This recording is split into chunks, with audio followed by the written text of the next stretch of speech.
Deepwoken's various bells, meant to be the apex of Deepwoken's progression, are actually quite overshadowed by legendary weapons and the entirety of the Iron Sing attunement. In today's video, I'll be going over the various stereotypes encompassing people who use certain bells. As usual, it's just a stereotype, so don't get upset if your bell stereotype isn't good, it's not your fault. Or maybe it is because you're part of the stereotype. Regardless, I'm live at twitch.tv/Reaconteur as of uploading this video, and let's get straight into it.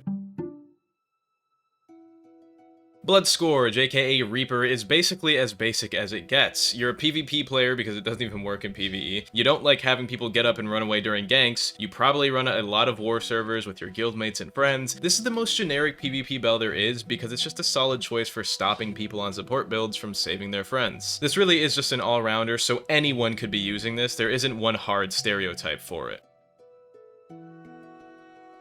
Crazy Slots is pretty basic, but it has two different stereotypes depending on if you're a PvE or PvP build. PvE Crazy Slots players are the most clinically insane people you will ever meet in your entire life. I'm not even joking. Despite there being clearly better defensive options as far as bells and PvE goes, they insist on using Crazy Slots, because why take less damage when you can do more damage and kill everything faster than it can kill you? At this point, you'll find them running either Heart of Enmity or a few months ago Diluvian Mechanism, and they've probably got hundreds to thousands of hours in the game just in PvE dungeons. They farm for hours and hours every day drinking energy drinks like Monster, sometimes even C4. If they're using Crazy Slots on a PvE build and they drink C4, don't trust them. There's something wrong with them, okay? Alternatively, if you see someone using Crazy Slots in PvP, they're probably an older player who prefers M1 combat over the newer Mantra Mage and spam metas. Or they're attunementless and just like to spam those mantras instead. Gravity Field used to be crazy strong with the whole domain expansion meta where people would spam this and a bunch of other weird shit. I don't even know, man. It's actually still a pretty good zone control bell during ganks though, so quite a lot of people actually still use it for war servers and stuff. It's just not nearly as cheesy as it used to be. So usually one random guy who doesn't want to bother with remaking a build for a better bell will be using Gravity Field in every given gank, but it really doesn't say too much about him other than he's kinda lazy. If you use Chorus Divide, you're probably a Dragon Ball fan. That's really as far as it goes as a person if you like using this. As far as gameplay goes, you're either a solo player who doesn't like getting ganked or likes boss raiding, or you're playing solo so you run this for crowd control whenever you get ganked. The other type of person using this ganks with a big ass group and nearly sells every fight because he pops this in a group 8v1 and nearly kills all of his guildmates while somehow managing to miss the only person he has to hit with the biggest AoE in the entire game. And for some reason this bell is corrupted like 70% of the time. I never see this thing non-corrupted. If you use Jar of Souls, you really hate Freshies. There's just something about Jar of Souls users and ganking Freshies. And before you say, it's to farm souls for the bell, then why do you pop the bell on Freshies? All of you insist on popping the bell on Freshies. The only other people using this are people abusing new cheese whenever a new stunning mantra or something stupid drops, or like in team fights something stupid drops for that, because for some reason Jar of Souls gets a new broken interaction every few months that needs patching. Nobody uses Paralytic Dust anymore except people trying to cheese randoms in the devs. However, for any of you who have used this, I already know that you're probably a gross metamancer. Anyone who used Paralytic Dust in its prime on release outright switches builds to whatever's broken as soon as they can, and they hop on metas like a sorority sister in Fort Lauderdale on spring break hops on dick. Despite that joke, this video actually remains PG-13. Anyway, the only people using Paralytic Dust now are people who aren't just trolling, and they're doing the 2026 equivalent of a freshie with strong left, and everyone who isn't trolling is just, you know, people depth skanking till they wipe.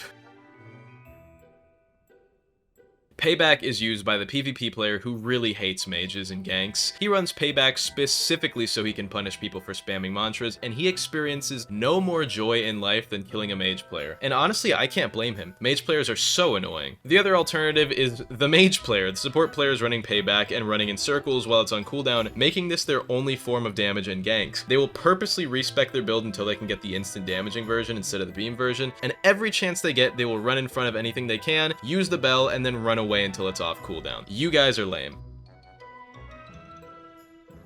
The guy using portals and ganks is the best in the server, or at least he thinks he is. People who use portals are probably going in and running through groups of 8 people, expecting to not get shredded as soon as they purposely surround themselves with every enemy possible, while their entire team is now separated by a wall of enemies, including the supports. They usually end up dying first and return as fast as possible into the gank to either do it again or never touch the C button on their keyboard again.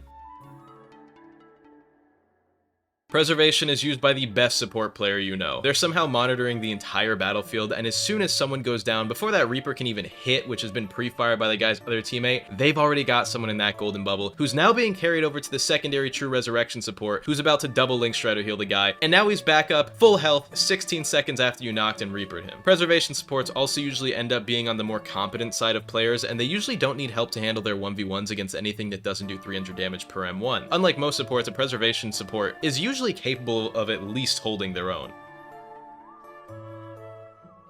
If you use Resurrection, you're definitely a support build, but there's two types of support players using it. If you saw it and chose it and ran with it, you're a pretty generic support build. You're not great at the game, you run Link Strider, you pretty much only play support because, you know, it's just kind of easy and you can still get credit in ganks and be useful. But if you remade your build over and over again until you got the perfect variant you wanted, you're on a different level of committed to being a support player. Like a completely different level that can't be compared to anything else. You need a job. You've already put so many hours into this game, and for some reason, instead of using that experience, I don't know, get better at PvP, you use that experience so that way you can get better at, I don't know, healing people? Run it back users are one of two types of people. Usually they're kind of like the same as Portal users, except they're actually smart. They usually have less of an ego despite being better on average, and unlike the Portal users, won't dive into 20 people expecting to parry everything and be a boss raid god. At least as far as team ganking run it back users go. Solo ganking run it back users are the same as Portal users, but dialed up by a few thousand points. Biggest ego you've ever seen. If they lose to you, they'll talk shit in the Deepwoken Discord and ping you, that sort of thing. They also have a YouTube channel with a few thousand subscribers where they post their gank videos, probably with anime girls in the thumbnail or with their anime girl screen overlays censoring their build stats. They'll probably start selling over Discord. They also shit talk every YouTuber bigger than them because they're jealous, and they really insist that they're better than Inu at the game. They aren't. Sacred Field has two different stereotypes depending on if you're in PvP or PvE scenarios with it. If you're a PvE player, you're running Heart of Enmity with the same group every time, and all of you have different builds and bells meant to help with different things, and you guys have perfect synergy going on in every run. Just the craziest 5-stack of Enmity runners ever. Your guild's got like a trillion PvE score. As for the PvP players running this, you just give off older vibes. You're probably running the same build you've used since release. You're good at the game, but you don't hop on too much, and you definitely don't progress new builds because you just don't have the time. Like, you might be some 23-year-old who's been playing the game since Rogue Lineage, and you got off work and you might hop on for a gank every once in a while, but you guys are usually pretty decent. Shardbow is as close to a Chime of Conflict player's bell as a bell could be, if that makes sense. Shardbow players and Chime players are basically synonymous because anyone using Shardbow is rarely seen because they're all in Chime anyway. But when they are seen in a place that they can use the bell, they're probably stalking PvE players who are alone because they wouldn't win a single fight against a half-decent player outside of Chime because they're hard stuck in their current elo range. Windup is literally just a troll bell. It used to be usable 4 years ago when it did 800 damage, not a joke by the way. Builds had up to 1300 health and Windup was doing 800 damage back then after resistances. But now it's literally just run up, hit someone to be annoying, and then run away or log, or one-shot a random freshie walking by because you're bored. Generally the only people using this are people who just got their first bell and thought it would be funny to mess around with, but after the novelty wears off in half an hour, they're probably gonna go reroll. Congratulations, you're the only guy using Skeleton Key, which honestly is sad because it has some of the most creative use potential of anything in the game, but it's too much effort for most Deepwoken players' brains. Filler alert, nobody uses smokescreen. I spent an hour trying to find a single smokescreen user in the Deepwoken Discord, but nobody uses this thing. Unless you got the corrupted variant, then you just use it to be a cool ninja, but nobody's using the normal variant. If you have the Smite bell, you're literally just using it for the drip. The only time I ever see Smite is in a screenshot because people use it for the aesthetic, usually the corrupted version. In the most literal way possible, you quite actually just got your bell for the fashion, because that's the only time I ever see Smite. It's when someone's got a black and red build and their black and red orbs going above their head because they think it looks hard. This could be literally anyone. If you use Dimensional Travel, you got it on the card screen and got hyped because it's a legendary. Doesn't matter what your build is, because if you get a legendary bell, you're taking it. Teleportation has the same stereotype as dimensional travel, aka Kamui. You got it, and you took it because you'd be kind of just insane not to. The only time I've ever seen someone pass up teleportation was one guy who took Sacred Field over it back in like 2023 because he was gonna make a PvE build and he was just gonna keep it in the depths basically forever, so he was never gonna get value out of it anyway. Anyway, I hope you guys enjoyed this video. Don't cry about being better than I said you are in the comments based off your Bell stereotype. You know, it's just a stereotype, it's never that serious.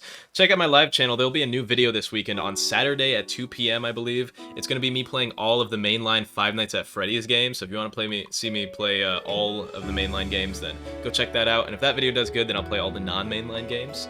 And shout out to YouTube members of Tier 2 or higher: Brick, Philip, Elstern, Fun Guns, Broccoli, Carlia the Witch, Delusional Mo, Burger, Akio Sugekuni, IXKMB, High Card, Goobka, and Drizzy Drake Fam. New song cover coming out soon, probably. I'm gonna be busy this weekend, so I'll probably work on it next weekend and have it out in like a week or two. I love you all, have an amazing day, and goodbye.